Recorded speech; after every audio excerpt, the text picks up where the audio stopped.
We are going to cover a lot of information. The video was intended to come out yesterday, but due to problems with my internet provider, I couldn't deliver on that promise. However, I took that as an opportunity to redo this video, making the information a lot more digestible. Today's topic of debate is about finding evidence that links the Fed as an ape. Yes, you heard that right. The Fed is actually poking around, setting up transactions and deals that will leave it rich at the expense of the collapse of hedge funds. But if the government is not the neutral party in the market, what does that mean for GameStop and AMC? I think you are going to like the answer to that. Let's Tokyo drift into this matter without further delay. Credit Suisse has been making headlines again as of recent. They are reportedly still struggling with their loss of $4.7 billion a little over a month ago. It appears that they have not recovered from that massive blow, and chances of coming back are not looking all that well. The fallout of that scandalous hit has prompted many other institutions, including banks, to avoid wanting to do further business with them. This has led them to start temporarily barring clients from withdrawing out their investments and funds they have in Credit Suisse. Because of this situation, Credit Suisse is now considering having to hold bonuses for top performances until they manage to stabilize the ever-worsening situation. As if it wasn't enough, SoftBank has now pulled $700 million from the funds. You see, SoftBank was a massive investor to Credit Suisse, which led to a number of other companies to use that partnership as credibility to receive loans via supply chains at Credit Suisse. With recent reports confirming a lot of brewing conflict between Credit Suisse and SoftBank, Credit Suisse is losing a ton of clients. This story was visited to serve the tone of our next target, Goldman Sachs. Goldman Sachs is a vampire, and their transgression in destroying markets have been traced back as far as the Great Depression of 1929. They are well traced and reported as creating and accentuating bubbles only to burst them at the expense of everyone. They are well known for shorting stocks to death as well, and GameStop is definitely one of them. This week, when we saw GameStop and AMC start running, Goldman Sachs was reported as recalling everyone and seeing way out of the ordinary traffic flow, one of the key indicators that they are not in a firm position to manipulate and control the market anymore. Goldman Sachs is the one you think about when you want to start rehypothecating shares.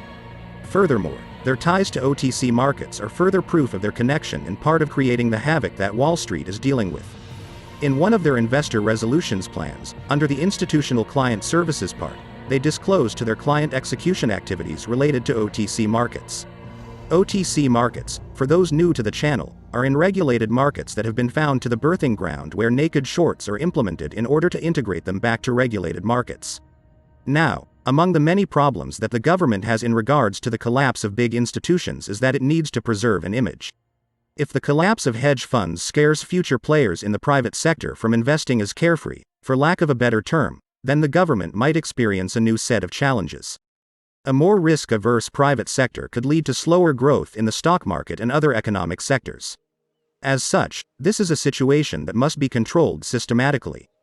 Too big to fail. This term has been popularized as of late, mostly used as a cathartic expression of frustration against companies that can rule and act without facing real consequences. However, this term has a more implicit psychological meaning when in the context of general markets.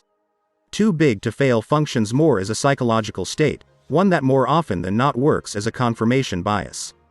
So long as the private sector believes that the nature of transactions and investment risks can be modeled as a business expense, they tend to act more tolerant to making more riskier investments. This state allows for the bigger and rapid growth that the economy rewards and needs. Now, if for some reason, this impression of the market, too big to fail, is proven to be farce, what do you think will be the consequence on the recovery of a collapsed market? The recovery would be slow, and could even face stagnation for a period of time given the magnitude of the collapse itself. A private sector who does not place faith in the system that has rewarded its low risk tolerance will be much slower and less prone to provide the investments and therefore liquidity the economy will need in order to bounce back. And this is what births the recent surge in resolutions and proposals we have seen from the DTCC. They have taken action swiftly, passing amendments after amendments in a rushed fashion, because as the Joker said, upset the established order and everything becomes chaos. It seems to me that the Dark Knight movie explained the psychologically driven nature of the market. We are just now catching up to it all. So, DTCC has been orchestrating through the proposals, as we have discussed in previous videos, how things will go once members default on margin calls. And now, To tie it all together and make this more than just a tinfoil hat conspiracy theory, we have new reports that the Fed is collaborating with the private sector, architecting a plan to get mad rich to the brink in collaboration with its lifelong best friend, BlackRock. BlackRock is an investment management corporation. In fact, it is the world's largest asset manager, with $8.67 trillion in assets as of January of this year. BlackRock has a lengthy history of helping the Fed, ranging from buying bonds to now purchasing what could become an, I quote, a $750 billion portfolio of debt. Guess who is the largest institutional holder of GameStop? That's right, it's BlackRock. There has always been a question as to who would be able to buy the assets, given that the amount of naked shorting happening is so disproportional that banks and other institutions would not be able to buy everything and hence not fully realize the squeeze as it should be. Remember, the amount of naked shorting happening is ungodly. There are no words in the English language, and I actually did search, to describe the disgusting and putrid nature of the act that hedge funds have committed. The magnitude of the problem, this sort of hack that they found out where they print relentlessly without any regulation, is so serious that clearing them out could still be a problem. We have talked about the Fed pumping operational funds into the repo market, this week surpassing over $400 billion on the daily. We know that the Fed has been providing liquidity and keeping interest rates down to zero. I also know the Fed is well aware of the ongoing situation with hedge funds. I think they have purposely been delaying the squeeze so that the DTCC can enact its proposals and we can squeeze in fashion in order to not destroy the markets and, more importantly, keep the principle of too big to fail alive so that recovery can be a smoother process. Remember what the Joker quote, "Upset the established order and everything becomes chaos." Let me bring it all together once again. The Fed sees hedge funds enacting the naked printing as what they are, a cancer to everything. But there isn't much they can do. They simply have to roll with it. Or at least, so we thought. This new report that nobody is talking about puts two and two together. The Fed is collaborating with BlackRock. BlackRock aims to restore balance to an economic world destroyed by the parasites. We have proof that BlackRock holds and is increasing transactions of treasury bonds in reverse repo agreements. Let me break this down in easier words. There exists the repo market, a market where exchanges between institutions and the Fed take place. These repo agreements are made between parties for small fees and little to no risk. A hedge fund, for example, needs cash for the day, so they go to the repo market and make an agreement with a bank. They give them collateral, which let's assume is a treasury bond for this example, in exchange for cash with the promise to give back that cash and get the treasuries back and pay the bank a small fee. The transaction takes place, and this is considered a repo transaction. Reverse repo is the outlook from the perspective of the bank. They dish out and engage in loaning their assets without having need to, but do collect a small income from the fee they get from helping them out. So, the Fed as of late have been taking too much collateral out of the repo market. That is, they are buying off all the collateral and allowing too much cash, which is a problem because it distorts the balance of the repo market. They do this in order to keep interests down or close to zero.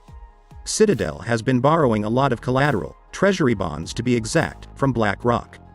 This is mostly due because of the absence of natural supply in the repo market since, as I mentioned, the Fed is hoarding them all. This puts Citadel in a bit of exposure. The more they borrow, the more they owe and the more exposed they get. We also know that BlackRock has a massive holding of GME stocks.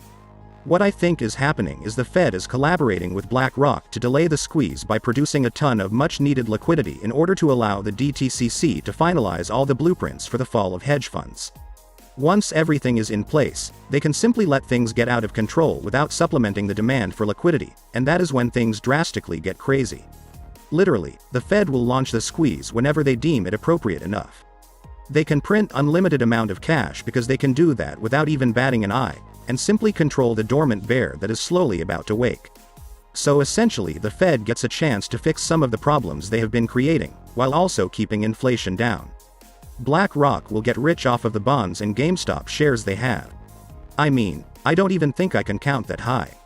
Retail traders get a portion of the cake, and Citadel is subsequently destroyed. And that is the greatest thing I can ever think of happening. This weird report from some foreign journalist has changed everything. The Fed is an ape, you guys. There could not exist any better news. There is no possibility better than knowing that the Fed is a fellow ape. They are working with us through BlackRock and perhaps other institutions to delay the squeeze, so it is even sweeter for everyone. They are the big ape, the papa ape, the snack daddy ape. I mean, it is quite literally over for hedge funds. When the government decided to teach you a lesson not by stepping in to stop you, but to bet against you and destroy you at the expense of everything you hold, that was the moment your days were counted. GameStop and AMC are your tickets for financial success, but they are servient to the ever-powerful and megalomaniac arm of the United States. Don't mess with the Uncle Sam, bros. For us retards, these shares are rockets to the moon. For the Fed they are the whip to beat, strangle and dissolve the parasite. They let it grow and spread its confidence into everything, planning and waiting for the moment to strike them out into oblivion. I wish I could scream, because it's really all set in stone. And that is not everything. There are going to be other members, like Goldman Sachs, that will pay for what they have done. What does Goldman Sachs have to do with any of this? Well, to be direct, they are the ones that cause bubbles. As we discussed earlier, it is known that they are complicit in the abuse of GameStop and of AMC, and I do have proof of this which I will disclose to you in a minute. I do want to make it known that it is not only Goldman Sachs. I find them to be the scummiest when it comes to bank involvement, but JP Morgan and many other bigger banks have also been found to have ties directly to the massive shorting that has been taking place for so long. But Goldman Sachs in another type of evil. We briefly talked and described their role in shorting stocks and how they are the ones you go to when you need to rehypothecate shares. What you should know is that this bank has literally orchestrated and profited at the expense of the crash of foreign economies. They schemed to help Greece hide some of the debt it was accruing, and then turned around and doubled their debt. This investment bank has had footing in every single financial crisis since the 1900s. The problem for them is that they got caught shorting the wrong set of stocks and are now trying to quickly play catch up and save face, but they too have had to resort to option manipulation since they can't cover. In fact, I bet you are probably yearning for some good old numbers. Let's look at the last filings from Goldman Sachs and compare and contrast. They disclosed 31,000 call options for GameStop. By contrast, they disclosed having 206,500 put options at the same time. Now, I don't claim to be a mathematician, but 206,500 is a lot bigger than 31,000. This is closer to having 7 times sell pressure on the stock. Their AMC data suggests they have 340,000 call options, but their put options haven't been disclosed. I looked everywhere I could and found nothing. It's funny that the last date they disclosed having call options on AMC was back in May of 2018, and suddenly they disclose such a massive investment in AMC out of nowhere, especially when they had put options all the way until May of 2019. This sudden disclosure should tell you one thing and only one thing. Goldman Sachs is betting on AMC and boosting it up, to most likely then bet against it. I am certainly sure the put options disclosure will come out soon enough. I said on my last video they were boosting AMC and buying shares and options, and I got called out for apparently spreading FUD. This demonstrates and shows I was right. We have banks dropping billions of dollars on the fly to pump stocks and then drop them for a variety of reasons. One is to make newer traders scared of buying and holding, making the stocks so volatile that it makes newer investors afraid. I also see them doing this as a pump scheme to help raise some much-needed quick cash from those same new traders to then use it to place a ton of buy pressure. I bet you we see the put options count much bigger than the call options soon enough. I want to stress to you that we are entering real uncharted territory. Things are quickly changing and you need to be alert. Yes, buy and hold until we moon is your go-to mechanic, but you also need to know exactly what is happening everywhere because things are changing quickly, and the more you know, the better judgment you will be able to make on when to buy and what to expect. We have shills everywhere and the media is doing something drastic. Now, I know that you don't take the media seriously, otherwise you wouldn't be here watching this video about a stock you most likely wouldn't have right now, but it is crucial you don't skip this part of the video. I have now come to a full understanding of why the media is so keen on pumping article after article, piece after piece, creating a ton of FUD and fear. It's not to get investors to sell and hedge funds to cover, at least it's not the only reason. They are laboring hard so that their companies can actually buy cheaper. They are playing a bit of a different role than I initially though, as they too are betting against hedge funds and Wall Street. The way they operate is this. They short a stock or simply buy put options. After that, they then go and write negative editorials and post it on Seeking Alpha and other blogs, creating a lot of anxiety and fear. Since many actually do follow these websites, the stock typically will react to the negative articles by declining in price. After the floor is found or determined to be, These clowns go and buy the stock back, knowing that the negative news they posted will actually be rebutted. I know they have links to hedge funds, and I have seen posts created by hedge fund managers or people closely affiliated to them. However, what is to note here is that these independent companies act independent to hedge funds, and can bet against them low-key without creating product that creates conflict with the narrative that covered this. I am not smarter than the press, which should be as apparent more than ever at this precise moment. I have been blind for months. But I know the folk at Columbia University are smarter than them, and I came across some posts about it from multiple people. These guys know what they are doing, hence why they work at prestigious institutions, and I just have a YouTube that barely gets views in comparison to my competition.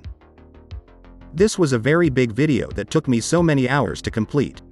I actually got into a fight with some people as I bailed out and ghosted them for the sake of finding everything and putting it together nicely in a package just for you. I wanted to release the video last night when people went crazy on my Twitter after I teased it. I told you I was going to post it in an hour and then I didn't. My internet provider is apparently working for Wall Street and problems arose. They don't want you to know the things we talked about.